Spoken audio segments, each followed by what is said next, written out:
আওয়ামী লীগ ছাড়া যদি নির্বাচন হয়, অথবা কথাটা যদি ইলাবোরেটলি আমি বলি যে আওয়ামী লীগ যদি নির্বাচনে না আসে, বা এমন একটা পরিস্থিতি এখন তৈরি হয়েছে সেই নির্বাচনে যদি আওয়ামী লীগকে বাদ দেওয়া হয়, তাহলে সেই নির্বাচন অগ্রহণযোগ্য।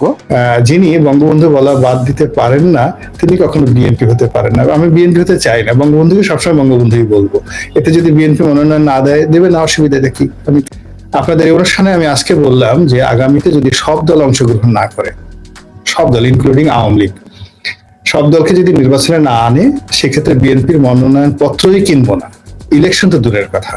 তো এই যে তার যে বক্তব্য, এই বক্তব্যের যে ভয়াবহতা, এই বক্তব্যের যে নির্মমতা, এবং এই বক্তব্যের পেছনে যে রাজনীতির কূটচাল, এবং এর দ্বারা আমাদের দেশ জাতি যে কতটা ক্ষতিগ্রস্ত হতে পারে তার প্রমাণ শেখ হাসিনা রেখে। এর কারণ হলো শেখ হাসিনা প্রথমে তার যে ভুলটা ছিল, সে জামাতকে আওয়ামী লীগের অঙ্গ সংগঠন বানাতে চেয়েছিল অন্য সংগঠনদের মতো, মানে যাকে বলা হয় জাসদের মতো, বা যাকে বলা হয় ওয়ার্কার্স পার্টির মতো, জাতীয় পার্টির। দ্বিতীয়ত, তারা জামাতকে বিএনপি থেকে ছাড়ানোর চেষ্টা করেছিল, একটা ঐক্য ভাঙার চেষ্টা করেছিল, একটা ঘর ভাঙার চেষ্টা করেছিল। তো এই ভুলের মাসুল তারা দিল যখন এই তাদের যে গোপন অভিলাষ তারা পূর্ণ করতে পারলো না, তখন তারা জামাতের উপর যে নির্মম এবং নিষ্ঠুর অত্যাচার তারা শুরু করলো। সেই নির্মম এবং নিষ্ঠুর অত্যাচারের ফলে তাদের মধ্যে যে ফিউডালিটি, ফ্যাসিবাদ, এই জিনিসগুলো বাড়তে থাকলো। এবং মন্দ কাজ এমন একটা জিনিস, আপনি মন্দ কাজ করলে শুধু করতে ইচ্ছা করবে এবং আপনার লাজ লজ্জা থাকবে।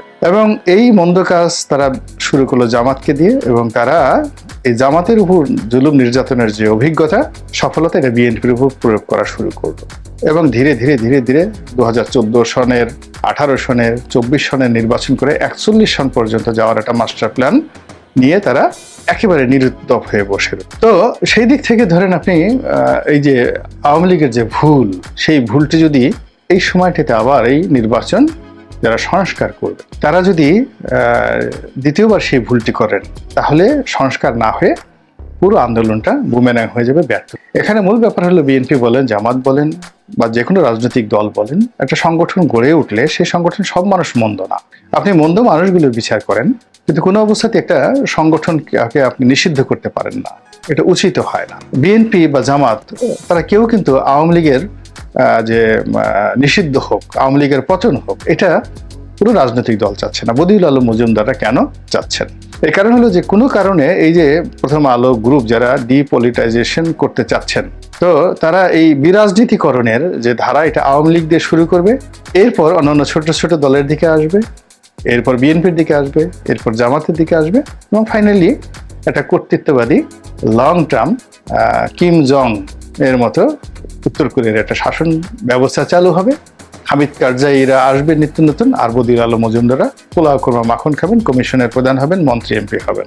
তো এই যে একটা কথা তিনি বললেন, তার আগে আমি ডক্টর বদিউল আলম মজুমদার সম্পর্কে আরেকটা কথা বলি। 2009 সালে যখন আওয়ামী লীগ প্রথম ক্ষমতায় এলো, তখন এই বদিউল আলম সাহেবদের কয়েকজন লোক তারা এই স্থানীয় সরকার এবং উপজেলা পদ্ধতি চালু করা এবং স্থানীয় সরকারকে শক্তিশালীকরণের ব্যাপারে সারা দেশে তারা একটা প্রোপাগান্ডা চালু। ঠিক ওই সময়টাতে তার সঙ্গে আমার একটা টক শো হয়েছিল, তৃতীয় মাত্র। তো সেখানে আমি তাকে জিজ্ঞাসা করলাম যে আপনি স্থানীয় সরকার সম্পর্কে কি জানেন? আপনারা ইচ্ছা করলে সেটা দেখে নিতে পারেন, বদিউল আলম মজুমদার, গোলাম মোল্লা রানী, তৃতীয় মাত্রা। এই কথা বললে আপনারা ইউটিউবে দেখেন। আমি বললাম যে আপনি কোথায় লেখাপড়া করেছেন, লোকাল গভর্নমেন্ট সম্পর্কে আপনার কি অভিজ্ঞতা আছে, আপনি কি লোকাল গভর্নমেন্টের টায়ার সম্পর্কে জানেন? What is the tyre of local government, how it function in Bangladesh? আমেরিকাতে এটা কিভাবে ফাংশন করে, বাংলাদেশে কিভাবে ফাংশন করে, এবং লোকাল গভর্নমেন্টের সফলতা কিসের উপর নির্ভর করে আপনি বলেন তো? বিশ্বাস করেন, একটা প্রশ্নের কিন্তু উনি সেদিন উত্তর দিতে, এবং অনুষ্ঠান শেষে তিনি বললেন যে আপনি তো জনপ্রিয়তা পাওয়ার জন্য আমাকে শেষ করে দিলেন, you have killed me and finished me. এরপরে উনি আর আমার সঙ্গে টক শোতে অনেকদিন আসেনি, আমাদের কথাবার্তা অনেকদিন বন্ধ ছিল। পরে 2013 সনের দিকে আবার আমাদের মধ্যে একটা স্বাভাবিক সম্পর্ক হয়। এখন দেখেন, সেই যে একটা উপজেলা পদ্ধতি চালু করেছে, আমি এখন পর্যন্ত দৃঢ়তার সাথে বলতে পারি যে এই উপজেলা পদ্ধতি যে রিভাইভ করেছে আওয়ামী লীগ তাদের কথা মতো, এতে রাষ্ট্রের 2 পয়সার উপকার হয়, বরং এই যে কয়টি নির্বাচন হয়েছে, এদের বেতন ভাতা এবং গাড়ি দেওয়ার জন্য রাষ্ট্রের পক্ষ থেকে যে ক্ষয়ক্ষতি হয়েছে, এটার মানে যাকে বলা হয় দায় দায়িত্ব এই বদিউল আলমদেরকে নিয়ে। তারা যদি প্রমাণ করতে পারে, আমি সারা জাতির কাছে মাপ চাইব যে এই উপজেলা পরিষদ তাদের কথা মতো চালু হয়েছে, এই পরিষদ মেনটেন করতে গিয়ে চেয়ারম্যান, ভাইস চেয়ারম্যান, মহিলা ভাইস চেয়ারম্যান এদের বেতন ভাতা বাবদ এত টাকা খরচ গিয়েছে, এবং এই খরচের বিপরীতে দেশের, রাষ্ট্রের, সমাজের এই উপকার হয়। যদি 1% উপকার হয়েছে দেখাতে পারেন, ওনারা দেখাতে পারেন, আমি সবার কাছে হাত জোর করে ক্ষমা প্রার্থনা। কিন্তু সেটা না করে কি হলো, এলাকাতে একটা নতুন শ্রেণীর তৈরি হয়েছে, রাজনীতির একটা বিভেদ এবং বিসংবাদ তৈরি হয়, এবং ডিসেন্ট্রালাইজেশন না হওয়া পর্যন্ত, এবং প্রতিটি স্থানীয় সরকারকে আপনি যদি করতে চান সেটা আমেরিকার মতো হতে হবে, ভারতের মতো হতে হবে। কিন্তু সেটি না করে আমাদের এখন বর্তমান যে বিধি ব্যবস্থা, মন্ত্রণালয়ের অধীন, ডিসির অধীন, উপজেলা পরিষদের অধীন যেভাবে এই যে উপজেলা পরিষদ করা হয়েছে, এটি মানে কিয়ামত পর্যন্ত লাভজনক হবে না দেশের জন্য। এটা এক। 2 নম্বর হলো আমাদের যে সেন্ট্রাল গভর্নমেন্ট ব্যবস্থা, কেন্দ্রীয় সরকার ব্যবস্থা, টাকা দিবে কেন্দ্রীয় গভর্নমেন্ট আর মাতব্বর করবেন উপজেলা চেয়ারম্যান, এটা হয় না কখনো এটা হয় না। তো এই জিনিসগুলো ওনারা গবেষণা না করে, না বুঝে এই পুরো দেশ জাতির উপর এটা চাপিয়ে দেন। একইভাবে এই যে নির্বাচন নিয়ে উনি কি সংস্কার করবেন? আমাদের দেশের যে ট্রেডিশনাল নির্বাচন, সেটা এমপি নির্বাচন হোক বা ইউনিয়ন পরিষদ নির্বাচন হোক, এই ট্রেডিশনাল নির্বাচনের সঙ্গে যদি আপনি সম্পৃক্ত না হন, আপনি কোনো পশ্চিমা ধাঁচের নির্বাচন, এমনকি পশ্চিমবঙ্গে যেভাবে নির্বাচন হয় সেই নির্বাচনটা বাংলাদেশে বাস্তবায়ন করতে পারে। বাংলাদেশের নির্বাচন কিভাবে হবে, এটি কেবলই মাত্র 5 বার 6 বার এমপি হয়েছেন, 7 বার 8 বার চেয়ারম্যান হয়েছেন, উপজেলা চেয়ারম্যান হয়েছেন, যারা ইলেকশন করেছেন, এইরকম লোক যারা শিক্ষা দীক্ষা আছে, দেশ বিদেশে ঘোরাফেরা করেছেন, কেবলমাত্র তারাই বুঝতে পারবেন, বলতে পারবেন যে সংস্কারটা এইভাবে করলে it will be accepted by the people, it could be implemented by the authority। এখন আপনি অনেক সুন্দরভাবে মার্কিন সিনেটের একটা কপি করে এখানে নির্বাচন ব্যবস্থা করে দিলেন, ইউএস কংগ্রেসের মতো একটা নির্বাচন ব্যবস্থা করে দিলেন, তারপরে শেষে ইংল্যান্ডের মতো করে দিলেন, কোনো লাভ হবে না। আমাদের যে সংবিধানটার মতো বেস্ট সংবিধান, এটা পৃথিবীর সবচেয়ে ভালো ভালো সংবিধানগুলোকে একত্রিত করে তড়িঘড়ি করে ডক্টর কামাল হোসেন এমন একটা সংবিধান তৈরি করেছেন, এটা দেওয়া জান্নাত, মানে এটা অনুসরণ করলে জান্নাত হয়ে যেতে পারে। কিন্তু সেই সংবিধানটা কিন্তু আমরা 1 বছরও কন্টিনিউ করতে পারিনি, আমাকে এরপরই অ্যামেন্ডমেন্টে যেত। তো এখন এই যে বাংলাদেশের যে নির্বাচন ব্যবস্থা, সেই নির্বাচন ব্যবস্থা ফেনীতে যেভাবে নির্বাচন হয়, গলাচিপাতে সেভাবে হবে না আমার নির্বাচন এলাকা, ফরিদপুরে যেভাবে নির্বাচন হয়, কুড়িগ্রামে সেভাবে হবে। এই জিনিসগুলো এখনো পর্যন্ত নির্বাচনটা যে কিভাবে হবে, এটার ABCD এখন পর্যন্ত ডক্টর বদিউল আলম মজুমদাররা জানেন। তিনি আরপিও, যেটা লেখা আছে আইন, নির্বাচন কমিশন আইন দিয়ে তো আসলে নির্বাচন কমিশন হয় না, মানে নির্বাচন হয় না, কোনো আইন নির্বাচনের সময় কাজে আসে না। ওখানে জনগণের ইচ্ছা আকাঙ্ক্ষা, প্রার্থীদের ইচ্ছা আকাঙ্ক্ষা, পরিবেশ পরিস্থিতির উপরে 90% নির্ভর করে নির্বাচনের সফলতা, শান্তিময়তা ইত্যাদি। তো এই কাজগুলো ওনার তো অভিজ্ঞতাই নাই, কোনো অভিজ্ঞতা নাই, বিশ্বাস করেন কোনো অভিজ্ঞতা নাই।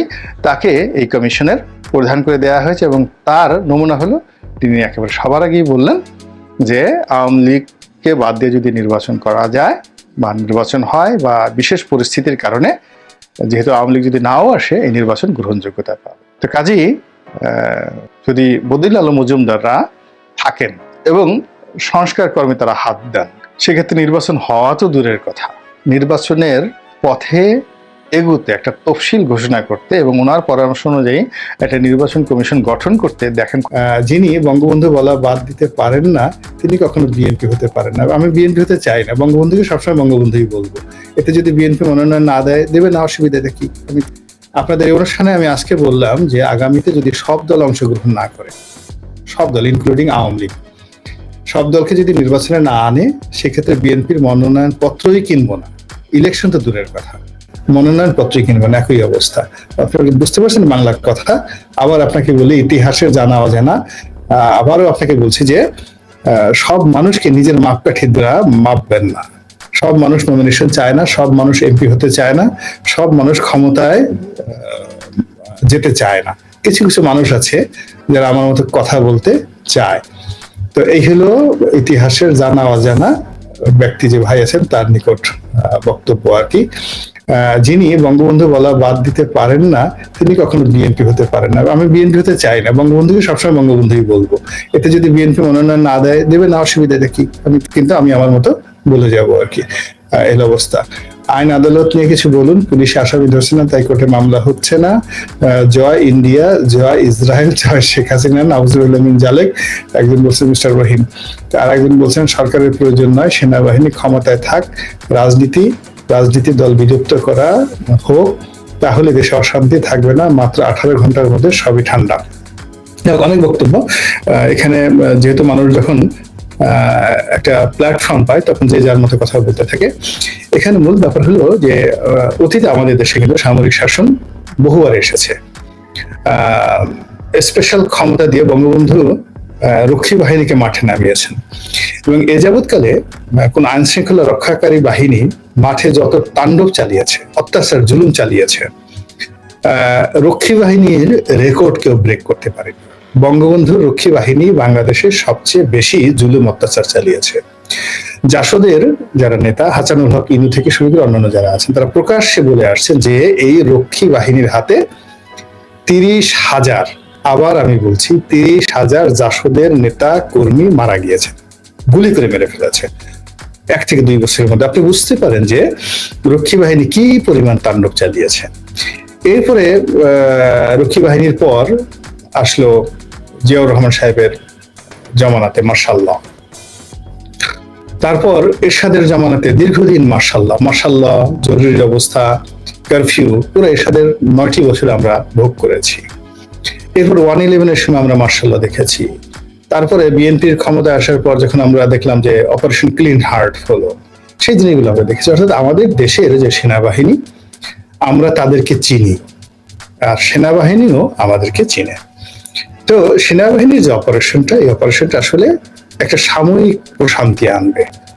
মানে তারা পুরো পরিস্থিতি নিয়ন্ত্রণ করতে তাদের 2 থেকে 3 দিন সময় লাগবে, আর এটি তারা বড় জোর 2 থেকে 3 মাস এটাকে তারা কন্টিনিউ করতে পারবে। 3 মাস পরে আবার মানুষ কিন্তু তাদের ভয়টা ভেঙে যাবে। তো কাজে এই 3 মাসের মধ্যেই পুলিশ বাহিনীকে গড়ে তুলতে হবে, এই 3 মাসের মধ্যে রাজনৈতিক নেতৃত্বকে ঘুরে দাঁড়াতে হবে, এবং এই 3 মাসের মধ্যেই সেনাবাহিনীকে তার স্থান পরিবর্তন করতে হবে। আপনি দেখেন 111-এর সময় যে জিনিসটা হয়েছিল, সেনাবাহিনীর অনেক ঊর্ধ্বতন কর্মকর্তাদের বিরুদ্ধে কিন্তু দুর্নীতির অভিযোগ এসেছিল, এবং গত যে 15 বছরে আওয়ামী লীগ যেভাবে সেনাবাহিনীকে দলীয় কর্মে ব্যবহৃত করেছে, ইলেকশনের কাণ্ডে ব্যবহার করেছে, তাতে সেনাবাহিনীর কিন্তু অনেক ক্ষেত্রে ইমেজ ক্ষুণ্ণ হয়েছে। এ তো সত্য কথা। দীর্ঘ সময় এখন যেভাবে ধরেন দীর্ঘ সময় যেভাবে টহল দিচ্ছে, এভাবে যদি দীর্ঘ সময় টহল দেয় তাহলে সেনাবাহিনী সম্পর্কেও কিন্তু মানুষের ভয় এবং ভীতি থাকবে না। এবং এটা আমাদের তখন আমাদের যে শেষ আশ্রয়স্থল সেনাবাহিনী, সেটা যদি তাদের ইমেজ হারিয়ে ফেলে এবং তাদের সঙ্গে যদি আমাদের সম্পর্ক নষ্ট হয়ে যায়, তো কোনো অবস্থাতেই এটা রাষ্ট্রের অস্তিত্বের জন্য ভালো হবে না। এবং যারা প্রতিপক্ষ, এই গণ অভ্যুত্থানে যারা প্রতিপক্ষ, তারা সবচেয়ে বেশি খুশি হবে। এই গেল 1। 2 নম্বর হলো যে এখন এই যে সেনাবাহিনী যে অপারেশনটা চালাবে, সেই অপারেশন খুবই সেন্সিটিভ, তারপরে খুবই সত্য কথা। এই অপারেশন চলাকালীন সময় সবচেয়ে বেশি ক্ষতিগ্রস্ত এখন হবে সেই সমস্ত সন্ত্রাসী যারা এই 5 তারিখের পর থেকে বিভিন্ন এলাকাতে প্রভাব বিস্তার করেছে, চাঁদাবাজি করেছে, জুলুম করেছে। এখন আপনারা বলেন তো